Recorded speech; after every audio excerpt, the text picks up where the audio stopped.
મળી રહ્યું છે 24 કલાકમાં કુલ 47 તાલુકામાં વરસાદ નોંધાયો છે અને જેમાં સૌથી વધારે બોટાદમાં 1.12 ઇંચ વરસાદ જોવા મળી રહ્યો છે।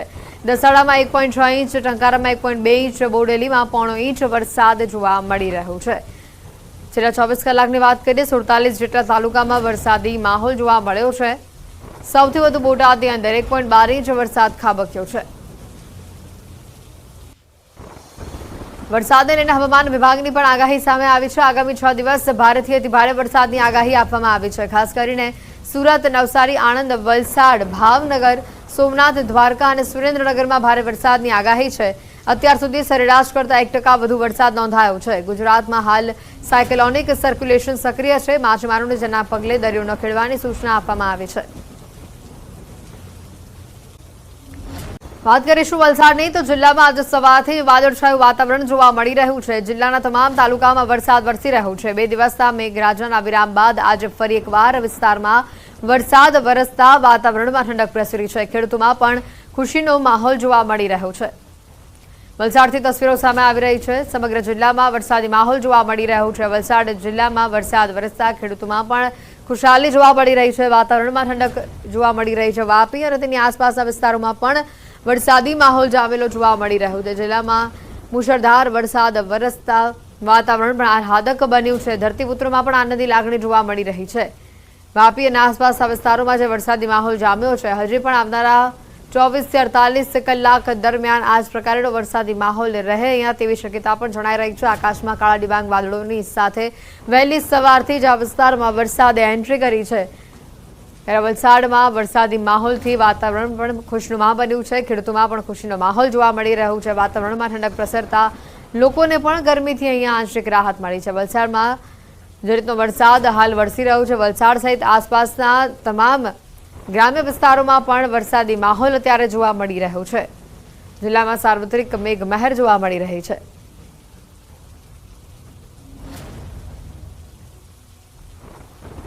આ તરફ વાત કરીશું ભરૂચની તો ભરૂચમાં પણ વરસાદી માહોલ જામ્યો છે। લાંબા સમયના વિરામ બાદ વરસાદી માહોલ અહીંયા જોવા મળી રહ્યો છે। વહેલી સવારથી જ ભરૂચ જિલ્લાના અનેક વિસ્તારોમાં મેઘવર્ષા થઈ છે। ક્યાંક છૂટો છવાયો તો ક્યાંક ધોધમાર વરસાદ અહીંયા જોવા મળ્યો। લાંબા વિરામ બાદ વરસાદી માહોલ જામતા જગતના તાતમાં અનેરો આનંદ જોવા મળી રહ્યો છે।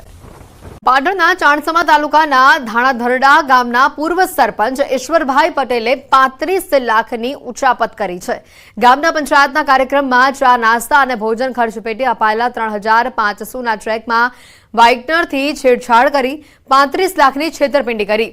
The Mehsana district bank Chanasma શાખામાંથી ₹35 લાખ જેટલી માતબાર રકમ ઉપાડી આરોપી ભૂગર્ભમાં ઉતર્યો। ગ્રામ પંચાયતના તલાટી બેંકમાં પાસબુકમાં એન્ટ્રી કરાવવા ગયા ત્યારે સમગ્ર હકીકત સામે આવી। સમગ્ર ઘટનાને લઈને ધાણોધરડા ગામના તલાટી વહીવટદારે ચાણસમા પોલીસમાં ફરિયાદ નોંધાવી છે અને આ ફરિયાદના આધારે તપાસ શરૂ કરવામાં આવી છે।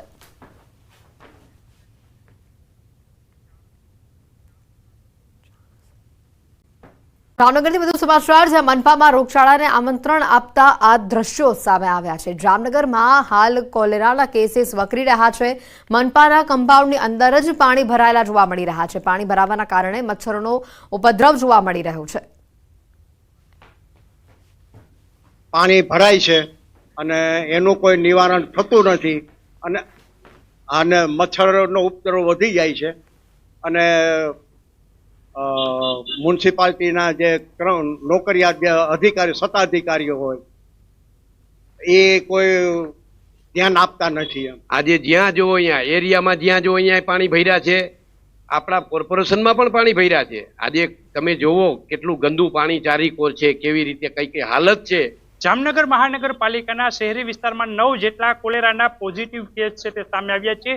ત્યારે મહાનગરપાલિકામાં ઠેર ઠેર પાણીના ઉપદ્રવ હોય તેવું સામે આવી રહ્યું છે અને રોગચાળાને આમંત્રણ આપતા દ્રશ્યો અહીં જોવા મળી રહ્યા છે। જે પ્રકારે હું સીધા જ દ્રશ્યો દેખાડીશ। મહાનગરપાલિકાની આ જે સેવા સદન આવેલું છે ત્યાં પ્રવેશતાની સાથે જ અહીં જે સિક્યુરિટી કેબિન છે ત્યાંથી જ જે પાણીનો પ્રવાહ છે તે જઈ રહ્યો છે। મહાનગરપાલિકાના કમ્પાઉન્ડમાં કે જ્યાં મહાનગરપાલિકાના કમિશનર DN મોદી કે જે મીડિયા સામે લાજ કાઢે છે ને કંઈ પણ કહેતા નથી તે અહીંથી જ પસાર થાય છે તેવા જગ્યાએ પણ અહીં જે દ્રશ્ય જોઈ રહ્યા છો પાણીનો ભરાવો જોઈ શકાય છે। મચ્છરોના ઉપદ્રવ છે તે પણ ઠેર ઠેર જોઈ શકાય છે। કેમેરામેન મનસુખ રામોલિયાની સાથે કિંજલ કારતરિયા, ન્યૂઝ 18 ગુજરાતી, જામનગર। રોડ ઉપર 2 યુવકોને પૈસા પડાવતા રંગે હાથે ટ્રાફિક પોલીસે પકડ્યા છે। બંને આરોપીઓએ ધોળકામાં કાર ચાલકને રોકી અને તેની સાથે ગાડીમાં બેઠેલા વ્યક્તિને પોતાની પોલીસ તરીકેની ઓળખ આપી હતી અને ચાલુ ગાડીએ ફોન ઉપર વાત કેમ કરો છો તેમ કહીને ગાડીનું ચેકિંગ કર્યું હતું અને ઝપાઝપી થઈ હતી। મારમારી મોટા કેસમાં જેલમાં પૂરી દેવાની ધમકી પણ આપી હતી, સાથે જ 5000 રૂપિયાની માંગ પણ કરી હતી। જો કે આ દરમિયાન ટ્રાફિક પોલીસે પહોંચી જતા સમગ્ર મામલો બહાર આવ્યો, જેમાં 2 આરોપીઓને પકડી લેવામાં આવ્યા હતા, જ્યારે એક આરોપી ફરાર થયો હતો। બંને આરોપીઓમાં એક આરોપી અમિત ઉર્ફ ભુરિયો નાગર અગાઉ સરખેજ પોલીસ સ્ટેશનમાં આવા જ નકલી પોલીસ બની પૈસા પડાવવાના ગુનામાં ઝડપાયો હતો, જ્યારે બીજો આરોપી અનાવારુલ અંસારી અગાઉ પણ રખિયાલમાં એક ગુનામાં ઝડપાઈ ચૂક્યો છે। હાલ બંને આરોપી વિરુદ્ધ ગુનો નોંધી વધારે પૂછપરછ પણ હાથ ધરવામાં આવી છે। 5000 રૂપિયાની માગણી કરેલ અને નહીં આપો તો જેલમાં પૂરી દઈશું એ રીતેની ધમકી આપેલ હતી, જેથી આ અંગે ટ્રાફિકના પોલીસ હેડ કોન્સ્ટેબલે અત્રેના સોલા પોલીસ સ્ટેશન ખાતે ફરિયાદ આપતા લૂંટની કોશિશનો તથા ખોટું રાજ્ય સેવકનો હોદ્દોનું નામ ધારણ કરવાનો ગુનો દાખલ કરી તપાસ હાથ ધરેલ છે। વાત કરીએ તો જિલ્લામાં પણ ધોધમાર વરસાદ વરસી રહ્યો છે। ઉપલેટામાં મેઘરાજાની ધમાકેદાર એન્ટ્રી જોવા મળી રહી છે અને આ વરસાદના કારણે રસ્તાઓ પર પાણી વહેતા થયા છે। ગ્રામ્ય પંથકના ખાખી જાડિયા, સેવંતરા, મોજીર, સમરિયાળા સહિતના અનેક ગામોમાં વરસાદ જોવા મળી રહ્યો છે। કપાસ, એરંડા, મગફળી, સોયાબીન જેવા પાકોને ભરપૂર ફાયદો જોવા મળી રહ્યો છે। આ વરસાદના પગલે ખેડૂતોમાં ખુશી છવાયેલી જોવા મળી રહી છે। વરસાદના પગલે વાતાવરણમાં ઠંડક પણ પ્રસરી છે। રાજકોટમાં પણ વરસાદી માહોલ જોવા મળી રહ્યો છે। જિલ્લામાં ધોધમાર વરસાદ વરસવાની શરૂઆત થઈ છે। ઉપલેટામાં મેઘરાજાની ધમાકેદાર એન્ટ્રી જોવા મળી, રસ્તા પર પાણી વહી રહ્યા છે। આ તસવીરો સામે આવી રહી છે। વરસાદના કારણે વાતાવરણમાં ઠંડક પણ પ્રસરી છે।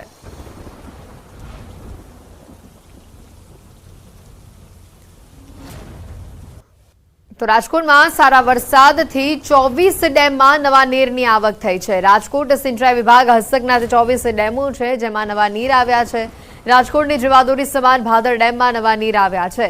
ભાદર ડેમમાં 1.25 ફૂટ નવું પાણી આવ્યું છે। ન્યારી 2 ડેમમાં 0.33 ફૂટ, ફોફળ ડેમમાં 1.71 ફૂટ, જ્યારે આજી 3 ડેમમાં 1.44 ફૂટ પાણીની આવક નોંધાઈ છે।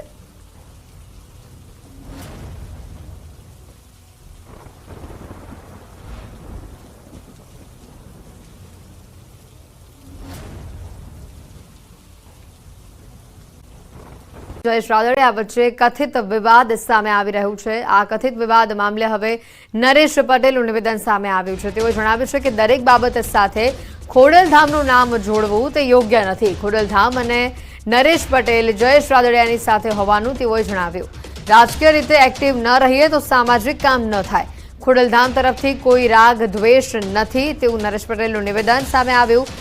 જયેશ રાદડિયાને જરૂર પડે તો હું સાથ આપીશ, આમ પણ તેમણે ઉમેર્યું હતું। સાથે જ હું ક્યારે રાજનીતિમાં નહીં આવું તેવું પણ નરેશ પટેલે વાત કહી છે। બહુ સાચી વાત છે, સમાજના લોકોને સમાજનું જ કામ કરવું જોઈએ, પણ આજની પરિસ્થિતિ આપ સૌ જાણો છો, જો અમે રાજકીય રીતે ક્યાંય એક્ટિવ ન રહીએ તો સમાજના કામ પણ ન થાય, એટલે એ પણ અમારે કરવું પડે છે ને ક્યાંક ને ક્યાંક એટલે અમને ટાર્ગેટ કરવામાં આવે છે। રાજકીય રીતે એક્ટિવ હું નથી રહેવાનો, પણ જેને રહેવાનું છે એને સપોર્ટ કરીશ। અને બીજું મારે તમને ખાસ આજે એ કહેવું છે કે આ દેશના લોહ પુરુષ સરદાર વલ્લભભાઈ પટેલ આખા રાષ્ટ્રને એવું કહી ગયા છે કે ઘરની વાત ઘરમાં રાખજો, પણ આજે અફસોસથી મારે કહેવું પડે છે કે અમે જ આ વાત ઘરમાં નથી રાખતા। જે રીતે વાત ચાલી છે, જેટલું મને ખબર છે, એમાં ખોડલધામ તરફથી કોઈ દ્વેષ નથી, કોઈ રાગ નથી, કોઈ વાંધો નથી। અને જ્યારે પણ આગેવાનો નક્કી કરે ત્યારે સાથે મળી અને પાટીદાર સમાજ, અમે તો દરેક સમાજની સાથે રહી છે, તો ઘરમાં તો કઈ હોય જ નહીં ને, ઘરમાં તો સમાધાન જ હોય। બિલકુલ શક્ય છે, બહુ મોટો સમાજ છે, ખૂબ જ, અને આજની પરિસ્થિતિ આપ સૌ જાણો છો। 10 વર્ષ પહેલાની પરિસ્થિતિ શું હતી, આજની પરિસ્થિતિ શું છે, એમાં આ બધું શક્ય છે, મનુષ્ય સ્વભાવ છે, આવું ચાલતું રહેવાનું। પણ અમે ખોડલધામ તરફથી આપને ખાતરી આપું છું કે અમને કોઈ રાગ નથી, કોઈ દ્વેષ નથી। જ્યારે પણ આજે આપનો બર્થડે છે તો કહેશો કે જયેશભાઈ રાદડિયા સાથે મને કોઈ વાંધો નથી? બિલકુલ, મને કોઈ પણ જાતનો વાંધો નથી। જયેશ, હું તો એમ કહીશ, યુવા નેતા છે પાટીદાર સમાજના, અને એને જ્યારે જ્યારે જરૂર પડી ત્યારે ખોડલધામ અને નરેશ પટેલ સાથે ઉભા છે। એ પણ ઇતિહાસ ભૂલવાની કોઈને જરૂર નથી। અને અત્યારે પણ જયેશભાઈને જ્યારે જરૂર પડશે ત્યારે અમે ઊભા માટે તૈયાર છીએ. હાલ વરસાદી માહોલ જામ્યો છે. કેમ ઓલપાડમાં ધોધમાર વરસાદ તૂટી પડ્યો છે. ભારે વરસાદથી રસ્તાઓ પાણી થઈ ગયા છે. આ તસવીરો સામે આવી રહી છે સુરતથી. સુરતમાં મુશળધાર વરસાદ વરસી રહ્યો છે. જે પ્રકારની હવામાન વિભાગે આગાહી આપી હતી, દક્ષિણમાં સાયક્લોનિક સર્ક્યુલેશન જે સક્રિય થયું હતું તે પૂર્ણ થયું છે અને હજી તેની અસર આવનારા 24 થી 48 કલાક દરમિયાન જોવા મળી શકે છે અને જેના કારણે જ દક્ષિણ ગુજરાતના મોટાભાગના વિસ્તારોમાં ભારે વરસાદની આગાહી છે. તેવામાં સુરતથી આ તસવીરો આવી રહી છે સામે. સુરતમાં વહેલી સવારથી જ ભારે વરસાદ જોવા મળી રહ્યો છે. રસ્તાઓ પાણી થયા છે. ખાસ કરીને કેમ અને ઓલપાડ વિસ્તારમાં સૌથી વધુ વરસાદ જોવા મળી રહ્યા છે. આ બંને દ્રશ્યો આપણે બતાવી રહ્યા છે કેમ વિસ્તારના, કે જ્યાં સૌથી વધુ વરસાદ જોવા મળી રહ્યો છે. રસ્તાઓ પાણી થઈ ગયા છે. રસ્તા પર નદી વહેતી હોય તેવું દ્રશ્યોમાં જોવા મળી રહ્યું છે, કારણ કે રસ્તો નથી દેખાતો. અહીંયા માત્ર દેખાય છે તો પાણી જ પાણી. સુરતમાં જે વરસાદી માહોલ જામ્યો છે, જેના પગલે વાતાવરણમાં ઠંડક તો પ્રસરી છે. તો સુરત શહેરમાં વહેલી સવારથી જે વરસાદ જોવા મળી રહ્યો છે, શહેરના અનેક વિસ્તારોમાં ધોધમાર વરસાદ જોવા મળી રહ્યો છે. 3 દિવસના વરસાદી વિરામ બાદ ફરીથી મેઘમહેર અહીંયા જોવા મળી રહી છે. સુરતના અમરોલી, છાપરાભાઠા, વરિયાવ, જહાંગીરપુરા સહિતના વિસ્તારોમાં વરસાદ જોવા મળી રહ્યો છે. આ વરસાદના પગલે રોડ પર પાણી ફરી વળ્યા છે. આ દ્રશ્યો સામે આવી રહ્યા છે સુરતથી.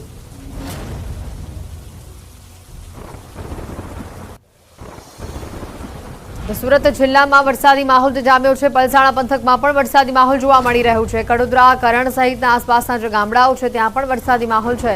ધમાકેદાર વરસાદની એન્ટ્રી થઈ છે. આ વરસાદ બાદ 3 દિવસ જે રીતનો વરસાદ ખેંચાયો હતો અને તે બાદ આજે ફરી એકવાર મેઘરાજા વિસ્તારમાં મહેરબાન થયા છે. વરસાદી માહોલ જામતા લોકોને ગરમીથી રાહત અલબત્ત અહીંયા મળી છે.